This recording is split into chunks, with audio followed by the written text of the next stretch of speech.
Merci de nous rester fidèles, vous êtes sur Midi 1 et soyez les bienvenus dans ce nouveau numéro de l'invité de la rédaction. Aujourd'hui, nous nous intéressons au rôle des radios communautaires.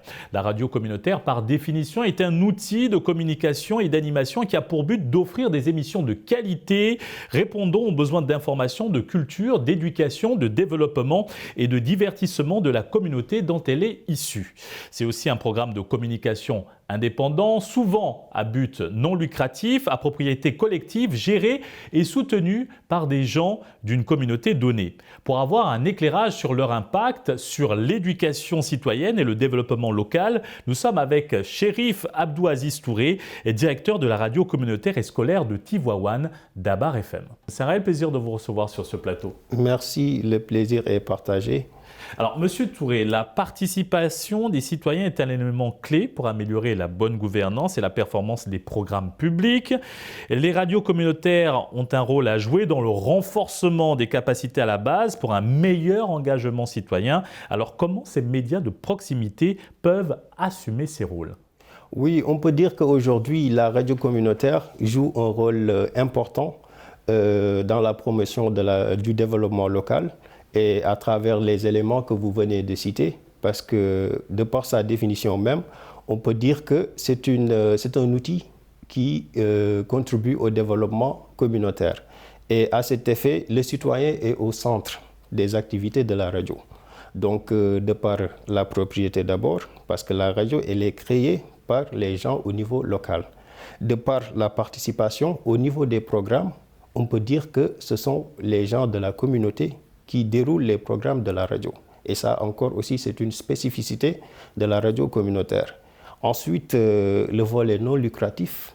La radio n'a pas pour objet de faire des recettes ou des bénéfices, mais elle est orientée vers le développement de la communauté en offrant un cadre d'échange où les différents acteurs peuvent se retrouver autour des préoccupations ou bien des questions qui ont un impact sur leur vécu quotidien. Donc, à ce niveau, on peut dire qu'effectivement, la radio communautaire est un outil de développement local qui est de plus en plus incontournable de par son orientation et les missions qu'elle poursuit. Alors, Monsieur Touré, ces radios communautaires sont réunies au sein de l'Union des radios associatives et communautaires, URAC, née en 2009. L'organisation émane de la fusion de l'Association des radios et projets des radios associations et communautaires du Sénégal, ARPAC, et de l'Alliance des radios communautaires du Sénégal, ARC. Aujourd'hui, quel rôle ces organisations dans le renforcement des radios communautaires et leur mise à niveau face à l'évolution du journalisme sur le continent ? Oui, aujourd'hui, on peut dire que l'URAC joue un rôle très important dans le développement des radios communautaires parce que du point de vue de la formation, l'URAC mobilise des ressources sur la base d'un calendrier annuel où on bénéficie de formations qui sont dispensées à l'attention des animateurs des radios communautaires, mais aussi des journalistes qui, rappelons-le, sont souvent formés sur le tas. Donc, et c'est pour moi aussi l'occasion de rendre un hommage au président, monsieur Tall Dian, qui est le président de l'URAC et qui fait vraiment un effort important pour consolider les acquis au niveau des radios communautaires. Et parallèlement aussi, il intervient pour la reconnaissance des pouvoirs publics, parce que c'est important aussi que les autorités comprennent le rôle des radios communautaires. Donc, vous êtes le directeur d'une radio communautaire de Tivaouane, Dabar FM. Alors, comment est-ce que la radio a été créée et à quels besoins répond votre média ? Bon, la radio a été créée en mars 2017. Et par rapport aux besoins, c'était surtout la promotion de l'éducation. Parce qu'on s'est dit à un moment donné qu'il y avait beaucoup de radios, certes, mais pas beaucoup de radios qui traitent de la question éducative. Et on sentait de plus en plus le besoin pressant de réunir les acteurs autour d'un cadre où ils peuvent discuter des enjeux de notre système éducatif, d'autant plus qu'il y a beaucoup de problèmes. Aujourd'hui, on a vu par exemple la grève des enseignants. À ce niveau, la radio s'est positionnée comme un acteur qui offre vraiment un cadre où on pouvait se retrouver pour parler des solutions qu'on peut proposer par rapport à cette crise.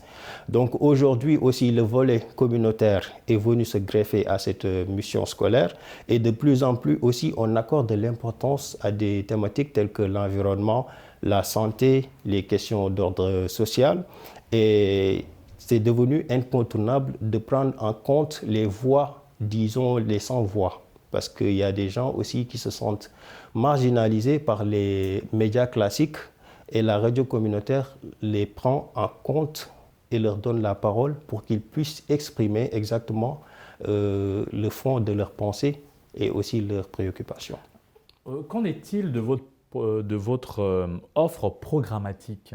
Oui, par rapport au programme, on peut dire que 70 à 80% des émissions que nous proposons sont scolaires ou éducatives.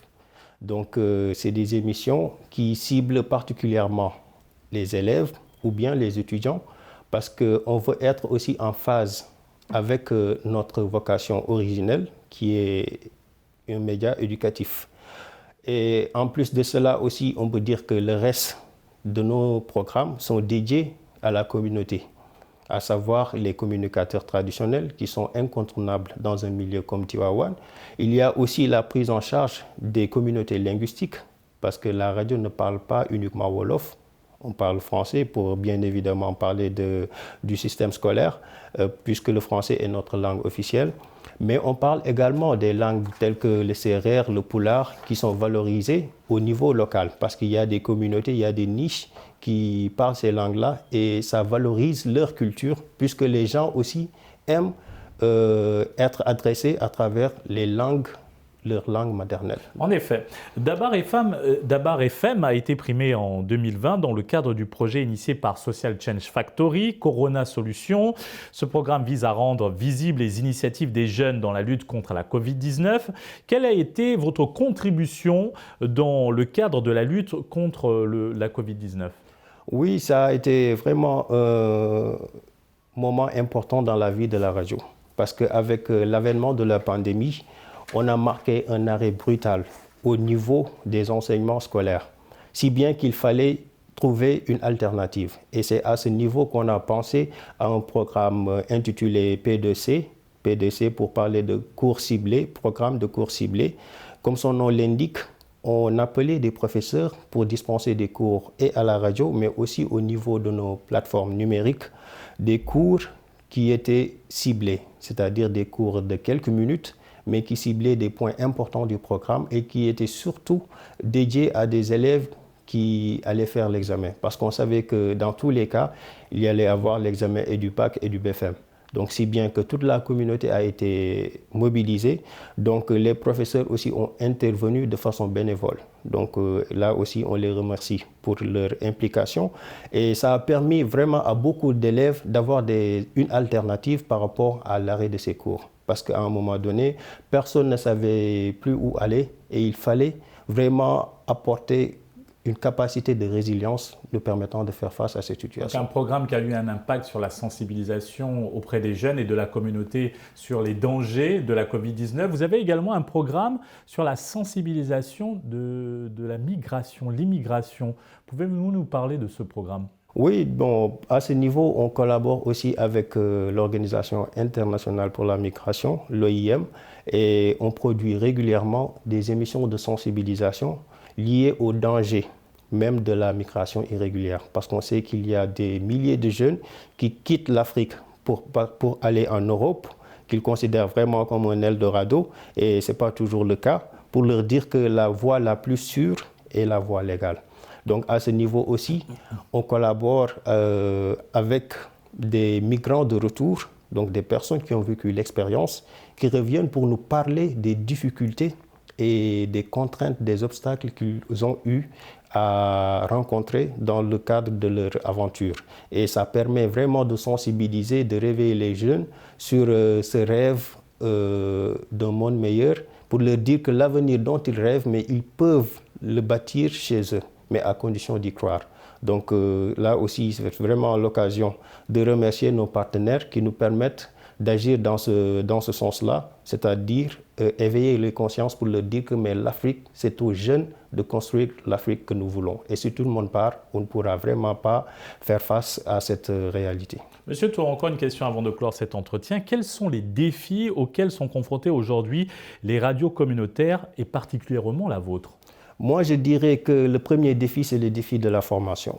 Parce que de plus en plus, il y a des personnes qui sont intéressées par la radio, mais il faut forcément avoir les compétences. Et à ce niveau, il est important, à travers des entités comme l'URAC, mais aussi à travers des entités de formation des pouvoirs publics, qu'ils puissent accompagner ces radios communautaires-là dans la formation du personnel pour qu'on puisse avoir un personnel qualifié, capable de faire des émissions de qualité. Certes, on le fait, mais renforcer davantage les acquis à ce niveau. Le deuxième et dernier point, c'est surtout aussi la viabilité économique de nos radios communautaires. Parce que là aussi, il faut dire qu'il y a beaucoup de contraintes à la base et qu'il faut penser à un modèle économique capable de permettre à ces radios communautaires-là de survivre, mais encore mieux de se constituer en entreprises sociales qui vont contribuer au développement communautaire.